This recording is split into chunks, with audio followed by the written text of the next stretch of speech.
Setiap tanggal 18 Agustus, kita selalu memperingati Hari Konstitusi. Konstitusi kita adalah Undang-Undang Dasar 1945. Konstitusi yang katanya sakral. Tapi jujur saja, kita sering melihat konstitusi ini diperlakukan seperti kitab suci yang hanya dibaca ketika ada kepentingan politik.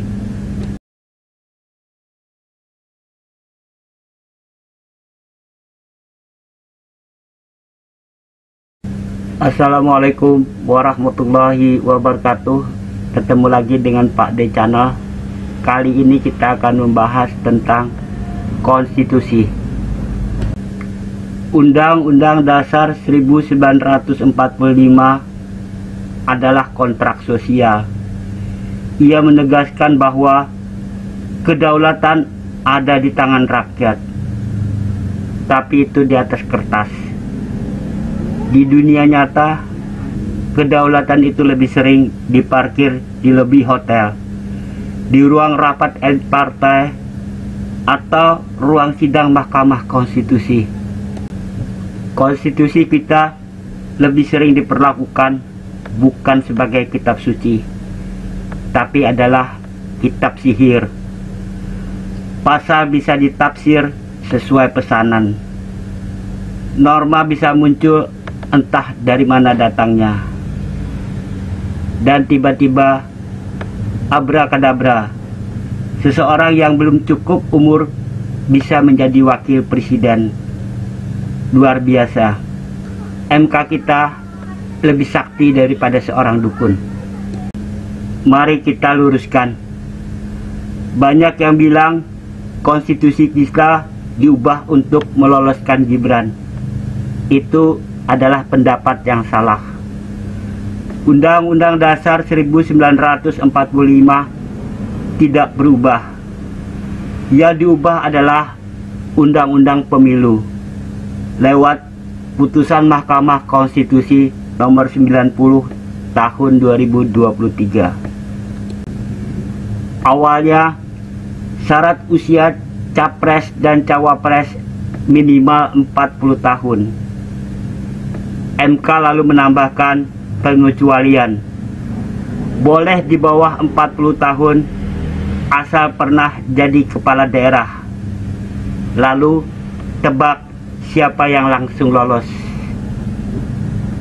Anak Presiden Joko Widodo. Pertanyaannya, sejak kapan Hakim Konstitusi jadi anggota Pansus DPR? Sejak kapan MK punya kewenangan bikin norma baru? Kalau begini caranya, mungkin akan datang MK bisa seakan mengatur syarat presiden boleh diwariskan ke anak cucu. Inilah yang disebut oleh publik bukan judicial review, tetapi adalah judicial komedi. Hukum dipermainkan seperti panggung stand up. Penontonnya rakyat yang dipaksa tertawa pahit. Secara formal, Undang-Undang Dasar 1945 tidak dirubah, tapi substansi, semangat, dan jiwa konstitusi jelas dihianati. Undang-Undang Dasar 1945 menegaskan kedaulatan rakyat, bukan kedaulatan keluarga. Tapi tafsir MK justru membuka jalan untuk dinasti. Kalau Undang-Undang Dasar 1945 adalah rumah rakyat, maka MK sudah menjadi tukang kunci yang menyerahkan kunci rumah ke keluarga penguasa. Dan rakyat disuruh tepuk tangan, pura-pura senang, sambil bilang, luar biasa, demokrasi kita makin maju. Padahal yang maju bukan demokrasi, melainkan dinasti. Negara kita adalah negara hukum, tapi hukum jadi alat kekuasaan. Negara boleh kuat, militernya boleh gagah, ekonominya boleh tumbuh, dan berdiri gedung-gedung megah. Tapi apa guna semua itu kalau rakyatnya makin takut bersuara? Hari ini mengkritik pemerintah bisa dilabeli sebagai tukang fitnah. Membongkar dugaan ijazah palsu bisa dicap sebagai tukang hoax. Menolak dinasti politik dianggap makar. Luar biasa. Konstitusi bilang rakyat berdaulat, tapi prakteknya rakyat diseret jadi kriminal kalau bersuara. Undang-Undang Dasar 1945 jelas menyatakan bahwa kedaulatan ada di tangan rakyat. Tapi elit politik mengira kedaulatan itu bisa dipinjamkan, bisa diwariskan, bahkan bisa disandera. Sayangnya, rakyat tidak bisa dimanipulasi selamanya.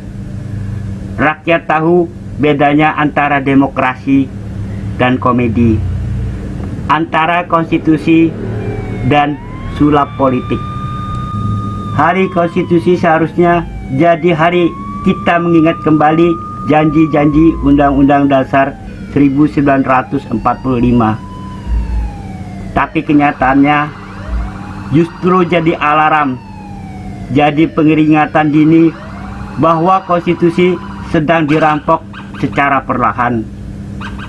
Kalau rakyat diam, maka konstitusi akan jadi fosil, hanya dipajang di dalam museum tanpa ada makna apa-apa.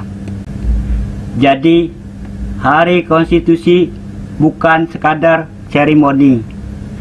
Ia adalah pengingat keras bahwa negara ini berdiri untuk rakyat, bukan untuk dinasti.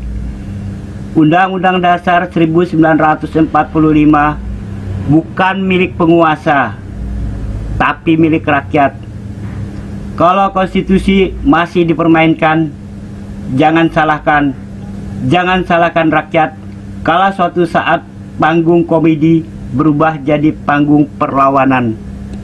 Terima kasih telah menyaksikan video ini.